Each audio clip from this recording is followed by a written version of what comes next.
silêncio de tua morte, saberá a dor que sinto agora. Essa dor que rasga as entranhas, que anula a fé, sobrepujando a tudo. Marieta ouviu essas duras e amargas palavras da mãe, mas não retrocedeu. Saiu pela porta sem olhar. Não voltou a cabeça, não olhou pelas laterais, as janelas semifechadas. Ela sabia que, por trás das cortinas, tinham olhares, e tinha o temor e a admiração da coragem que estava tomando. Aquilo era um cortiço. Todos viviam como ratos, escondendo-se da sociedade, carregando no pescoço o sino da advertência da presença impura. Não, ela tinha cansado daquilo. Não via diferença em si. Não poderia aceitar que ela era diferente de qualquer outra mulher ou raça. Caminhou rápido, afastando-se daquele ambiente pesado e sujo. Tinha comprado roupas no mercado em nome da patroa. Na verdade, ela economizou o que pôde. Comprou as roupas, escondeu até ter o suficiente para sair do país para sempre. Abandonaria a Índia, sua casta, seu povo. Não, ela não voltaria, mesmo que sofresse todas as punições do mundo. Mesmo que tivesse que nascer ainda mais inferior. Não, ela não acreditava naquilo. Ela deseja aspirar o ar da liberdade, e assim faria. Tão logo afastou-se do cortiço em que nascera e crescera, tirou a capa e caminhou de cabeça erguida, vestida à maneira de sua patroa. Chegou na estação, comprou passagem e, no trem, ao lado da casta que não poderia ficar, viajou sem ninguém notar a diferença e concluiu que somente o sino denunciava de que casta é. Atravessou a fronteira e somente foi alimentar-se ao anoitecer. Tinha que economizar para começar a vida nova.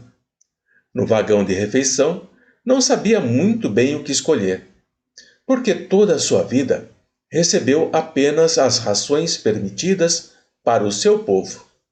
Um jovem, notando sua indecisão, ofereceu-se para ajudar. Era o funcionário da estação de trens. Disse-lhe que não sabia o que escolher. Queria algo bem nutritivo e, ao mesmo tempo, que lhe deixasse dormir.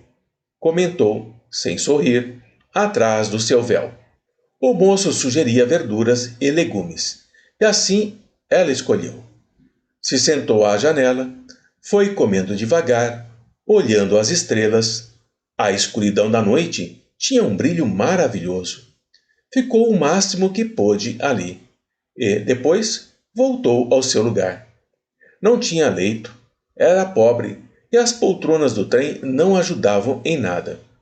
Mas conseguiu cochilar, e, quando recebeu a luz solar no rosto, notou que mais uma fronteira tinha cruzado. Logo estaria na França, seu primeiro roteiro. Desceu com sua pouca bagagem e esperou a conexão. Ainda tinha um longo caminho pela frente, e só estaria segura quando pisasse o solo francês. Iria direto para o consulado, pedindo asilo, e depois era só seguir a vida. Mudaria o nome e sumiria no mundo. Nunca mais seria achada.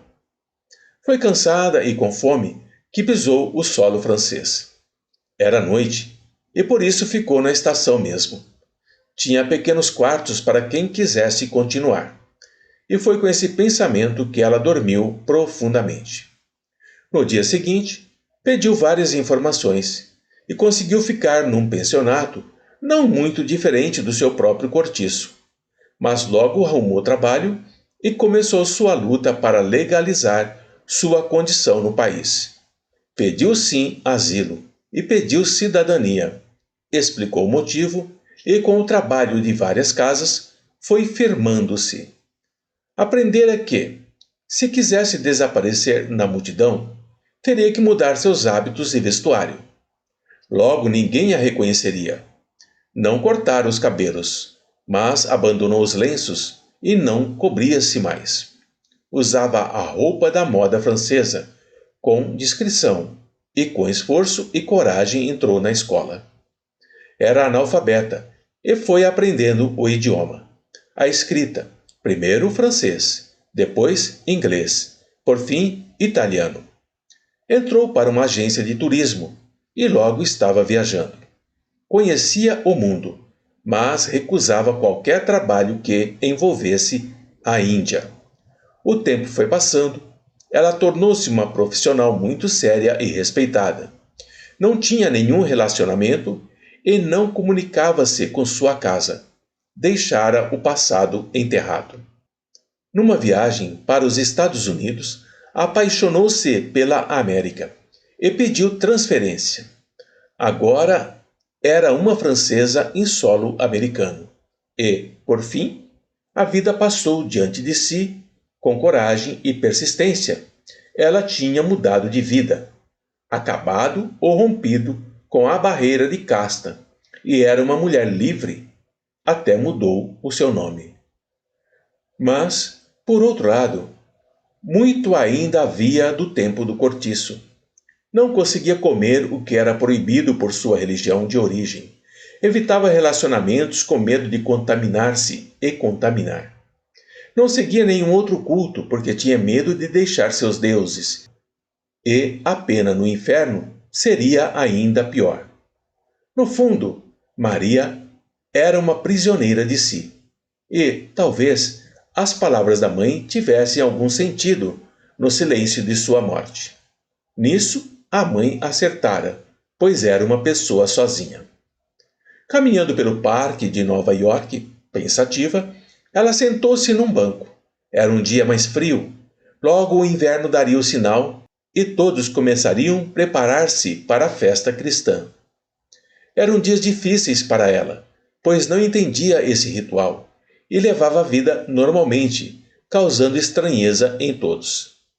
Ali, pensativa, não notou que se sentou ao seu lado um velhinho e não viu que ele a observava com muita atenção. Quando ela virou-se e o notou, ele sorriu. Ela pediu desculpas por não notá-lo e perguntou se desejava ficar só. Ele riu, explicando que tinha muitos bancos vazios. Ele não deseja a solidão por companhia. Ela, talvez sim. Fitou-o longamente e, por fim, disse que não. A conversa fluiu levemente sobre o tempo e o Natal. Ela explicou que vinha de um país que não tinha Natal e que não entendia esta festa nem o que era. Ele riu e disse que a inocência era maravilhosa e começou a contar a vida de Jesus. Contou assim. Era uma vez, numa aldeia muito distante daqui, lá para os lados do Oriente, nasceu um menino cheio da graça de Deus. Ele nasceu para iluminar os habitantes não só da aldeia, mas de toda a terra. Nasceu simples e pobre numa estrebaria, sem nenhum recurso. Ele cresceu sempre com a graça do Espírito Divino. Depois, quando adulto, deixou a casa dos pais para ensinar. No começo, a família não entendeu. Criticou, tentou prendê-lo. Mas ele foi firme na resolução. Ele queria ensinar os homens a pescar. E saiu procurando pescadores e encontrou, num total, 12 pessoas, cheias do desejo de aprender e passar adiante os seus ensinos, que seriam administrados enquanto andavam de um lugar para o outro. Ele queria conhecer a sua terra, e as viagens nas embarcações da época eram muito caras. Ele fez caminhando com seus 12 novos amigos, que, no futuro, seriam seus disseminadores de seus ensinos, que seria a boa nova de Deus. Foram 3 anos. O tempo é célere para quem não tem muito tempo, e lento para quem tem tudo o que o coração da terra deseja. Mas ele ensinava de um coração novo e distante numa terra chamada céu, e que era lá que devíamos deixar os nossos tesouros. Tudo o que construíssemos de sentimento e emoções transformar-se-iam em tesouros e ficariam nesse coração do céu. Depois de tudo pronto, o solo estava preparado, as sementes fortes e escolhidas, e ele foi traído por um dos seus, e foi morto e sacrificado, enterrado, e depois de 3 dias estava andando e falando com os seus novamente. Ele tinha vencido a morte, ressurgido, ensinando que ninguém morre de verdade, somente o corpo, e que somos espíritos e que vamos crescer segundo as nossas obras, e que devemos nos esforçarmos para caminhar em direção dele, pois ele é o caminho, a verdade e a vida que leva ao Pai. Assim, comemoramos o nascimento desse ser de luz que nos ensinou. Este é o Natal. Maria estava silenciosa. Sua morte não teria mais o silêncio, nem seria vazia. Ela também deixara as casas do Pai. Ela também ouvira as ameaças e maldições. E ela não procurou amigos, nem pregou uma boa nova, mas tinha o consolo de não morrer mais sozinha. Olhou aquele homem estranho, com barbas longas, e perguntou: "Você é um Papai Noel?" A risada cristalina do homem encheu seus ouvidos e disse: "Não, minha criança, sou apenas um velho professor da cátedra ali em frente, e gosto de barbas, facilita minha vida. E ninguém ousaria chamar-me para representar um outro homem, também bondoso, que distribuía comida para os pobres há muito tempo, e que a corrupção e a ganância dos homens transformou em presentes de luxo." Ela lhe dá um abraço e sai caminhando, sorrindo pela primeira vez desde que saiu de casa. Passou na frente da catedral e entrou. Estava vazia e silenciosa. Ficou olhando tudo. Depois se sentou num banco e disse: "Sei que não ficas aqui, mas que este local é sagrado para que as pessoas possam recolher-se e buscar uma ligação contigo. Não sei nada de ti além do que ouvi hoje, mas desejo muito aprender e ser uma sementinha fértil também.